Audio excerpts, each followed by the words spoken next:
भाइयों और बहनों, आज हम सुनने जा रहे हैं वह पवित्र कथा जिस दिन स्वयं भगवान विष्णु ने एकादशी माता को उत्पन्न किया था। यह व्रत केवल पापों को मिटाने वाला नहीं बल्कि मोक्ष का द्वार खोलने वाला माना गया है।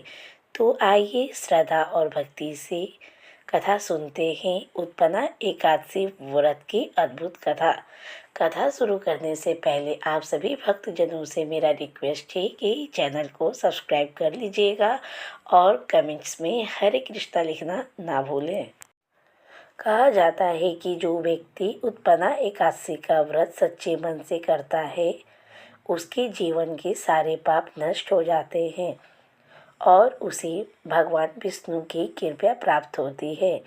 इस व्रत की कथा सुनने मात्र से भी व्यक्ति को हजारों यज्ञों का फल मिलता है। तो आइए भक्ति भाव से इस पावन कथा का श्रवण करते हैं। मार्गशीर्ष कृष्ण एकादशी को उत्पन्ना एकादशी कहते हैं। भविष्य पुराण में इस एकादशी के बारे में यह कथा मिलती है कि सतयुग में मूर नाम का एक दानव था जिसने अपने पराक्रम से देवों पर भी विजय पाई और देवताओं के राजा इंद्र को उनके पद से नीचे गिरा दिया। इस पर सभी देवता दुखी होकर पृथ्वी पर फिरने लगे। इंद्र ने भी दुखी होकर भगवान शंकर को अपनी कष्ट कथा सुनाई।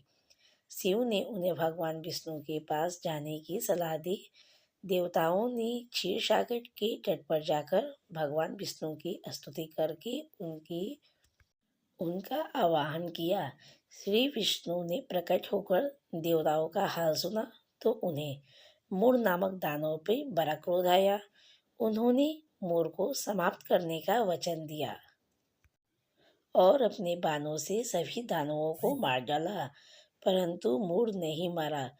उसके शरीर पर किसी शस्त्र का भी प्रयोग कारगर नहीं होता था।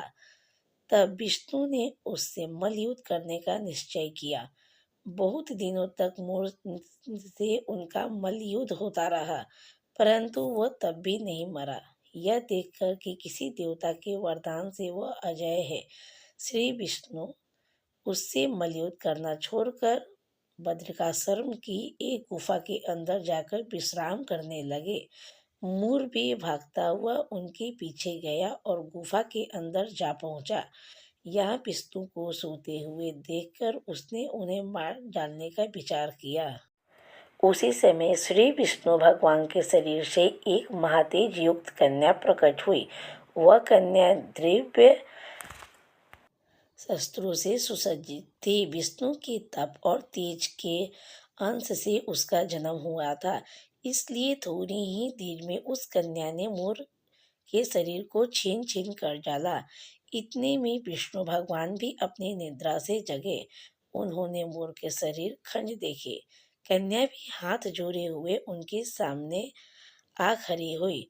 विष्णु ने उनसे सब हाल पूछा। उसने कहा, मैं आपके ही अंग से उत्पन्न हुई एक शक्ति हूँ। इस दैत्य का अत्याचार देखकर मैंने इसे मार डाला।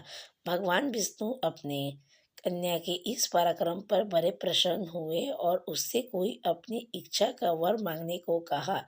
कन्या ने इसके उत्तर में कहा, प्रभु आप तो जगत के स्वामी हैं, आप जगत के ऊपर दया करके उसका पालन करते ही हैं, परंतु मनुष्य स्वभावतः निर्बल प्राणी है, इसलिए वो आपके उपकारों को भूलकर अनेक कमजोरियों का शिकार होकर श्राप से दूर हट जाता है। इसलिए यदि मुझ पर प्रसन्न है तो मुझे यह वरदान दे कि मैं उन्हें भोले भटकों को सहायता देकर आपके निकट लाने में मदद कर सकूं।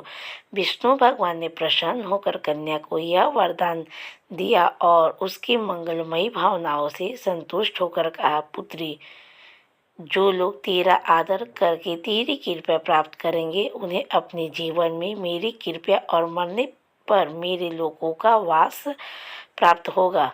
वही कन्या एकादशी कहलाई। उसकी कृपा प्राप्त करने वाले प्राणी को जीवन में सुख शांति और समृद्धि और मरने के बाद विष्णु लोक प्राप्त होता है। दोस्तों, प्रत्येक मास में वह एकादशी 2 बार पड़ती है। सभी एकादशी व्रत का फल समान है, परंतु मार्गशीर्ष कृष्णा एकादशी तो उस परोपकारिणी देवी का खास जन्मदिन है। इसलिए शास्त्रों ने इस एकादशी के व्रत, उपवास और भजन कीर्तन करने का बड़ा महात्म माना गया है। इस ग्रंथ में प्रत्येक एकादशी की महिमा और फल का अलग अलग वर्णन किया गया है। तो दोस्तों, आप सभी को एकादशी व्रत जरूर करना चाहिए। नहीं कर सके, बिजी हैं, तो कम से कम कथा का श्रवण जरूर करें। मैं अपने चैनल पे एकादशी और सारे व्रत त्यौहार से जुड़ी कथाएं लाती हूँ। कृपया आप जरूर सुने मेरी पूरी कथा को। भगवान आप सभी का भला करे। वीडियो पसंद आई हो तो कृपया लाइक, शेयर, सब्सक्राइब, कमेंट्स जरूर कीजिएगा। कमेंट्स में ओम नमो भगवते वासुदेवाय लिखना बिल्कुल भी ना भूलें। और